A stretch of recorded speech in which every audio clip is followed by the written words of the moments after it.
Welcome to the very first YouTube from In the Company of Cards. I'm Erica Robinson, and I read Lenormand, among other things. I'm the author of The Language of Lenormand, which will teach you how this beautiful oracle can be used by anyone who learns the rules and then allows the oracle to sort of speak to you. And also the author of Erica's Lenormand of Hope, the cards. And I will be using those cards today to look at some things. I decided to come to YouTube because I have been a teacher for 30 years. I taught high school English, and I know that different people have different learning styles. So I do write a Substack article once a week, and it looks at sort of politics, race, cultural issues. And I use the cards to help me say what I want to say. And I thought, well, some people don't want to read necessarily, or some people prefer to watch something. So I thought, well, let me do this for those people who like to see and listen. It's essentially the same kind of thing I would be doing on my Substack. So I thought for this inaugural voyage, I could look at 3 questions. And it'll be kind of fun, I hope, for you to see how I do this in real time. The first question that I wanted to look at is the fact that Putin of Russia has released several American hostages. Now, mind you, we know that 45, which is how I referred to the previous president, 45 said that he did not think that these prisoners would be released unless he were doing the negotiating with Putin. Okay, but they've been released and 45 is not the president. So what's up with that?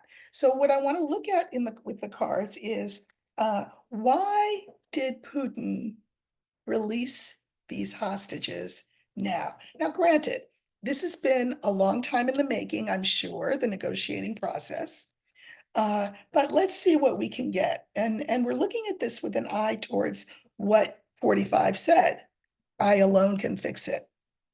So we have our first card, which is the ship. We have the young man. We have the stork. We have the ring. And we have the bear. Okay, so how would I read this? The first thing that I would do when I look at a 5-card reading is I look to see what card is in the center. And here it's the stork.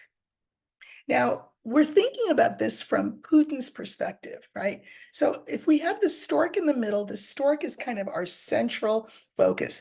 With the stork, we are being told that he wants to make the relationship between America and Russia at least seem better, because this is the card for improvement.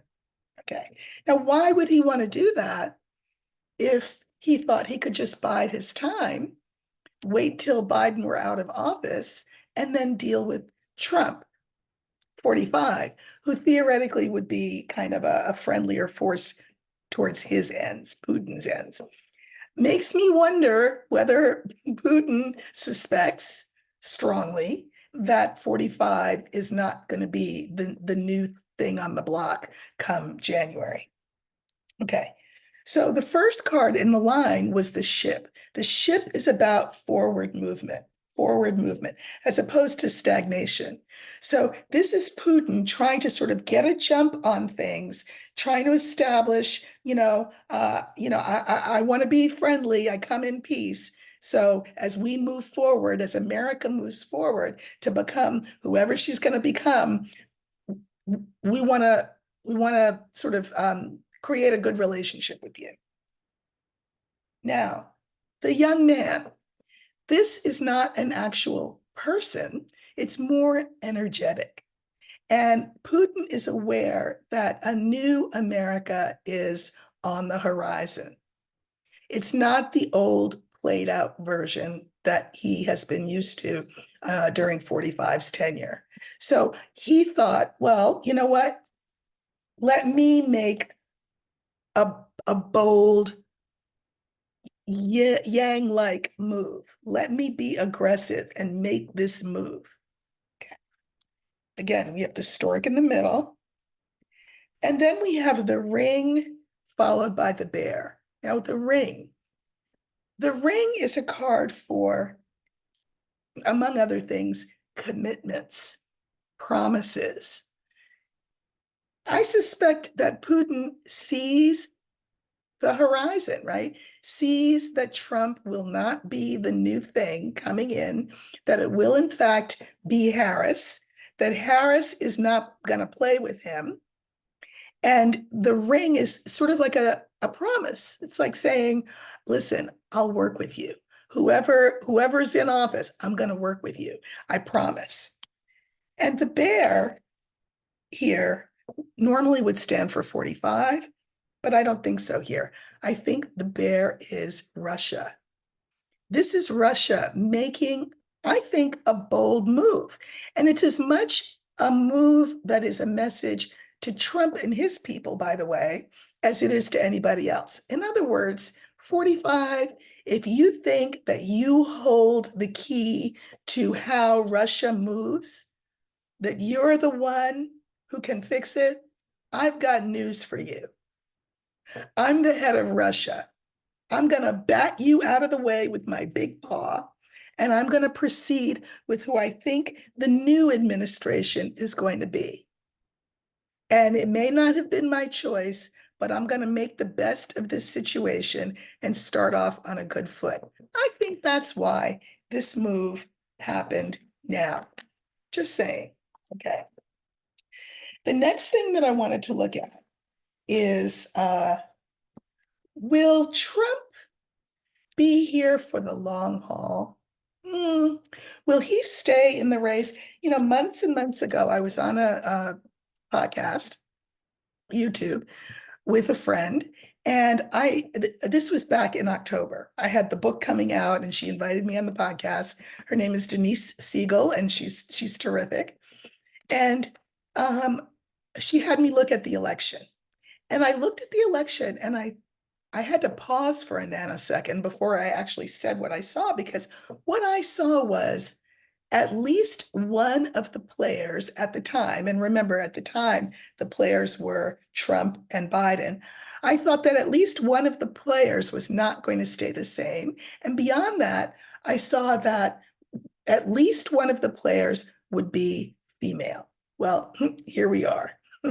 But I am not convinced that 45 will stay in his spot.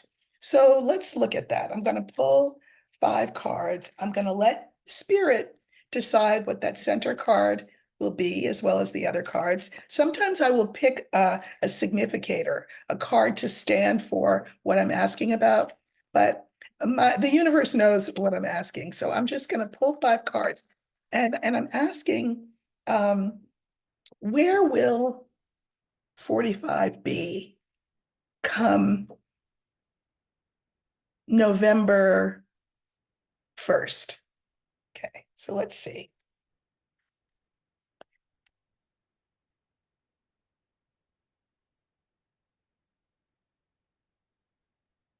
All right, I pulled 5.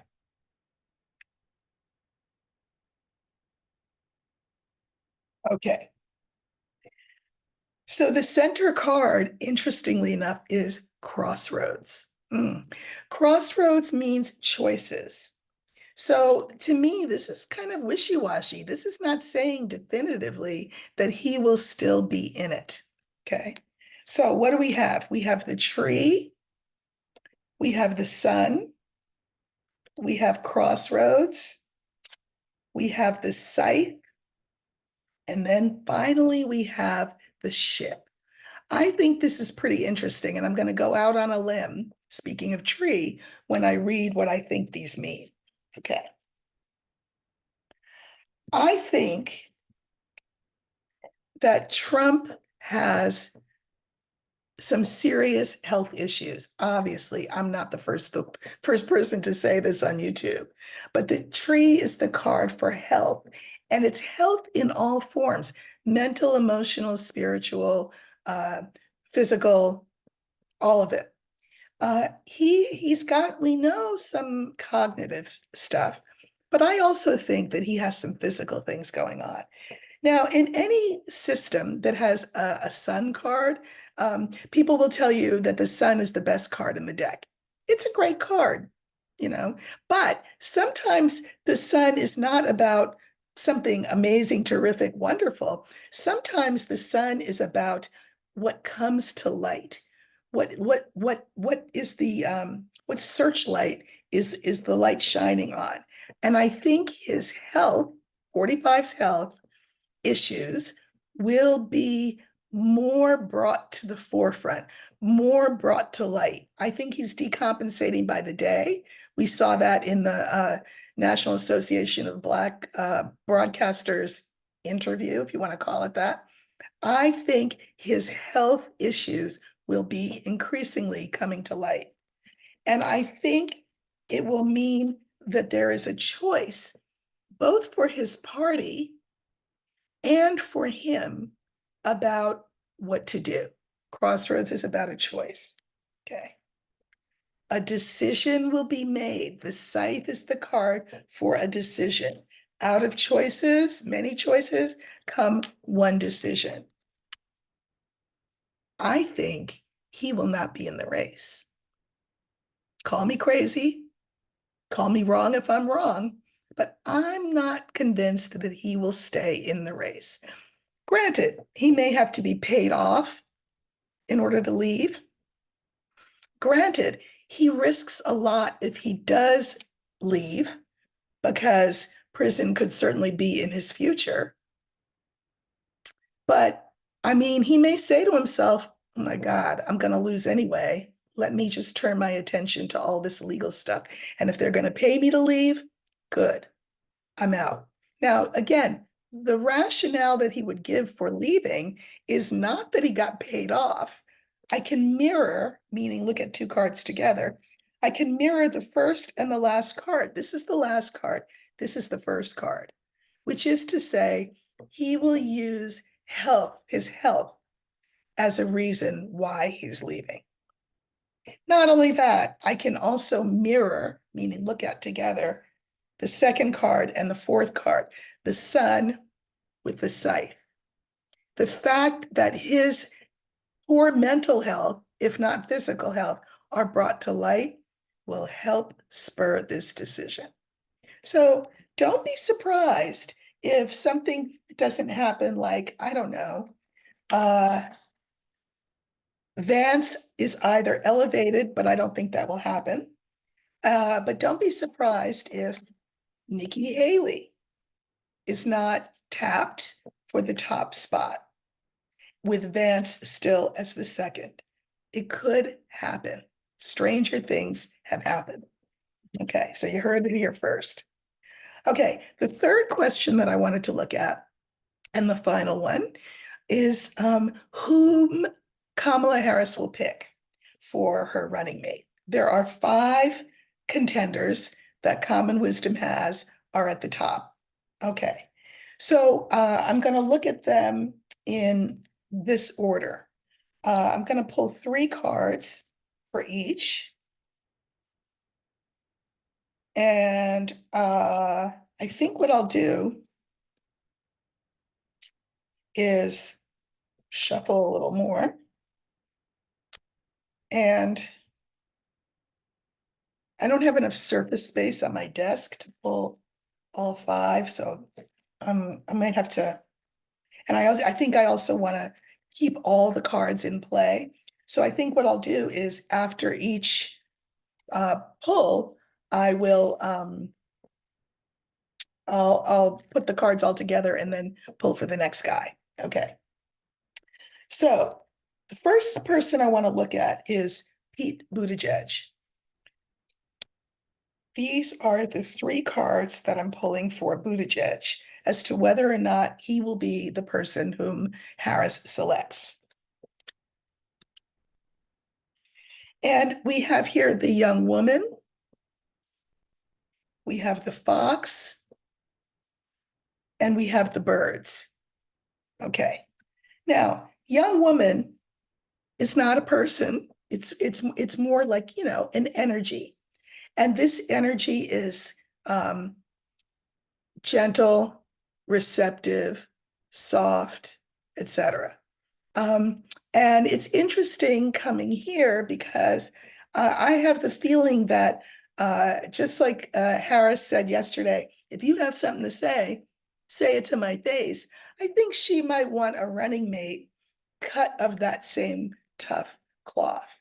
And that Buttigieg, while he is very direct and he's great on Fox News and he will take all comers, his energy is not maybe as assertive as she's looking for. However, what I just said is also the case. He's a smart guy. The fox is smart.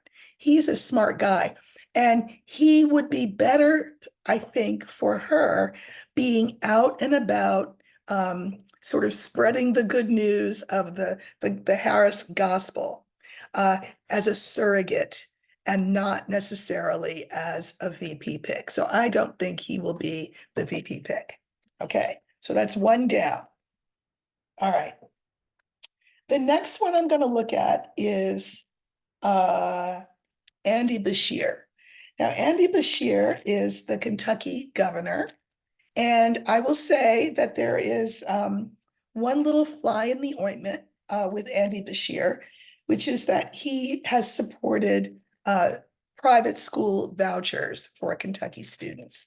And people who are proponents of public school education have a little issue with that. And in fact, there are groups who have encouraged Harris to not pick Beshear because of that. On the other hand, Beshear has been a really terrific surrogate out there for her. He's tough. And so let's see what cards we get for Beshear. I'm just going to pull three. Okay. Okay. The cards I get for Beshear are the key, again, the scythe, followed by the book. Now, when I saw the key, I thought, oh, because the key is what I call the fraternal twin of the sun. It's that good of a card, right? Because why? Keys open doors, they unlock stuff. So I thought, oh, maybe it will be Bashir. The scythe, as we know, is the card for a decision. So I thought, okay, maybe it's Bashir. But then the last card is the book. Now, even though you and I know that books hold information, in Lenormand, that's not what the book means. In Lenormand, the book is saying there's something hidden. There's something we don't know. There's whether it's a skeleton in a closet, whether it's a focus group that said, yeah, not this guy.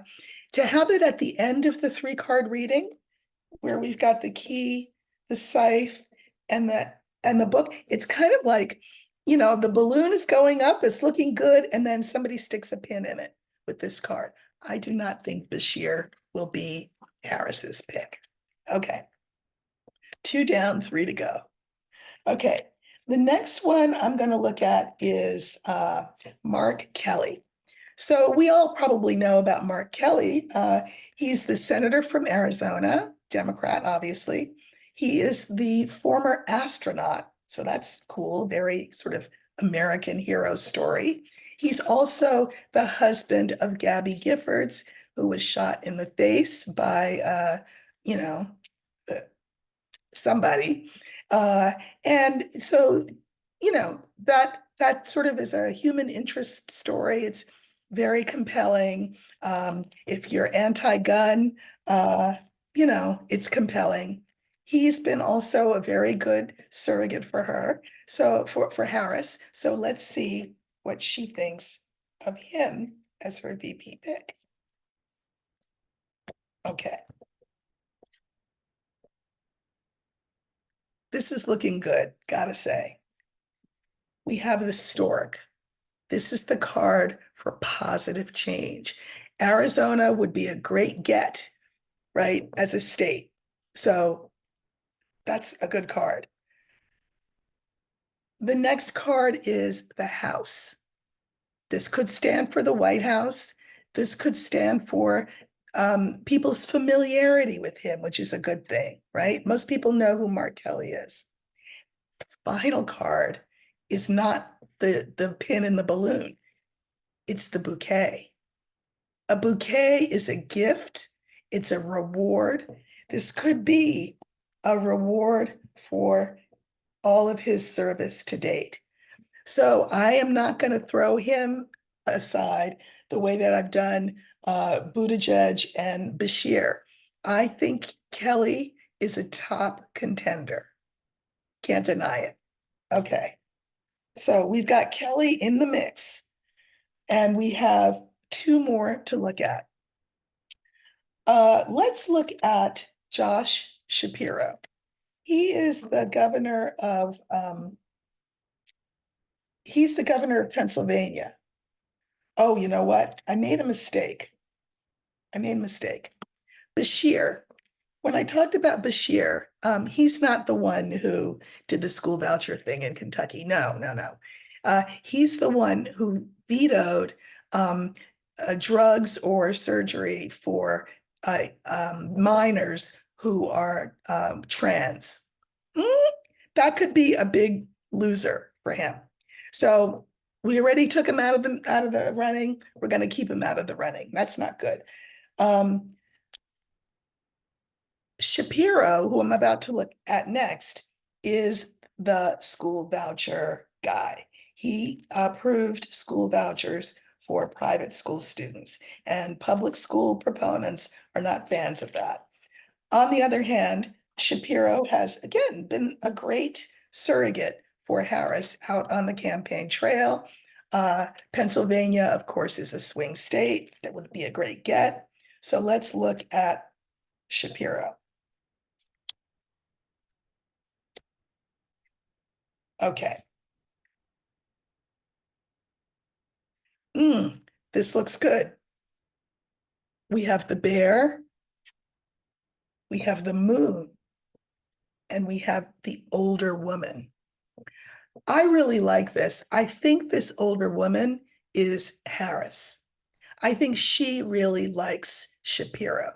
Remember that, yeah, she gets to pick, but her opinion is not the only opinion that she has to consider, that she's got to take into account. But I think she likes him a lot for this role. The bear, this guy he would give as good as he gets. He would be able to take on Vance. Uh, he would be aggressive, and I think that's terrific. And Moon, he's got overall a very good reputation. The Moon is the card for reputation, for your own understanding of your right to take up space in the world in the way that you do, and the way that you communicate that to other people. So I'm going to say, looking at Kelly and Shapiro, I'm going to say it's going to be between the two of them. But there's still one more person that we need to look at, and that's Tim Walz. Okay, so let's look at him. He is the governor of Minnesota, very popular, very folksy and plain spoken, which could attract some undecided people. And he's the guy that coined the term weird, very accurately, to describe Trump and company. So Tim Walz, let's look at him. Okay.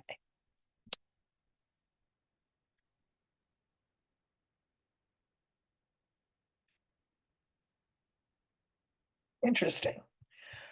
We have The Ring. We have The Book. And we have The Older Man. Now, he is an older man, just saying. And you know how parties like to talk about balancing the ticket? Okay. She is a youngish Black woman. He is an older white man.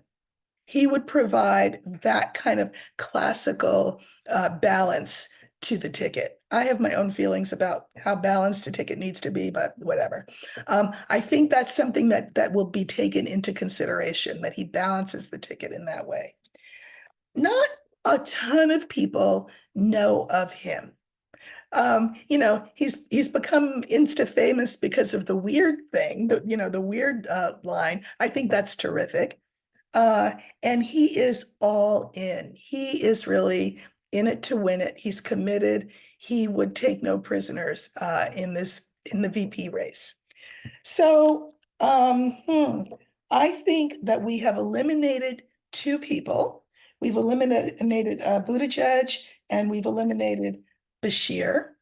I will say that uh, to me, it looks like it's a toss-up between, I'm going to say, between the three remaining, right? Shapiro, Kelly, and Walz. And mm, I'm gonna pull, now that I have them narrowed down, I'm gonna do the same thing that I just did. But this time I'm pulling 3 cards for each guy. But we can look at them in comparison to each other now that we've got the other two out. Okay. So the first one I will look at will be Shapiro.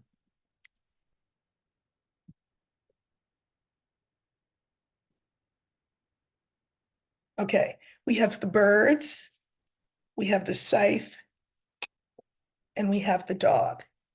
So, Shapiro's a great communicator and she needs that. Uh, this is the card for decision. She could pick him because he would be loyal. The dog is the card for loyalty. And as lots of people have advised Harris, you know, whom do you want to be the last person in the room with you when you've got a really important decision to make? Whom do you want to make your first call to in the middle of the night if there's some kind of crisis? This gives him a serious leg up. That's Shapiro. The next one is Kelly. We have the book, the anchor, and the whip. I don't even know whether Kelly would want it or not, is the thing. Because there's something we don't know. Does he maybe not want to put his wife through having to be the second lady? I don't know. The anchor could be saying, you know what, I think I should stay put. I think I can fight the good fight from where I am with this whip. So I'm not sure about Kelly. And then Waltz.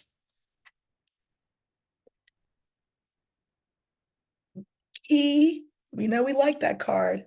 Mice, a very interesting card, and bouquet. I think I'm gonna say Waltz. And I'm gonna say Waltz because we have the key. Again, it's as good as the sun. It unlocks doors. It locks doors that need to be locked. It's a great, great card, the fraternal twin of the sun. Now we have mice. Mice is a card for stress, worry, anxiety, fear. 45 hates nothing more than being made fun of. And by calling him weird, Waltz really yanked his chain. And that was a terrific thing. I think he may be rewarded for being so just out front in his attack on Trump in the ways that hurt him. Because, you can attack Trump a lot of ways and it just is like Teflon because, Teflon Don, but not when you make fun of him. He can't stand that. I think Waltz would be her choice. So again, going out on a limb, if I'm wrong, I'm wrong. Cards are sort of mutable, right? They're a snapshot in the moment. And as she makes this decision, which I think she'll make I don't know, by the weekend, I think it's going to be Waltz. So, uh, and if I have to say, if it's not going to be Waltz, I'm going to say Shapiro, but my money's going to be on Waltz. Anyway, this was my first YouTube. I hope that you enjoyed this. I will be back with more predictions soon. And I would really, really love it if you would like and subscribe to the channel. And also if you would, if you're a Substack person, if you like to read, go to In the Company of Cards on Substack, and you can read about different issues that I will look at there. So thanks so much.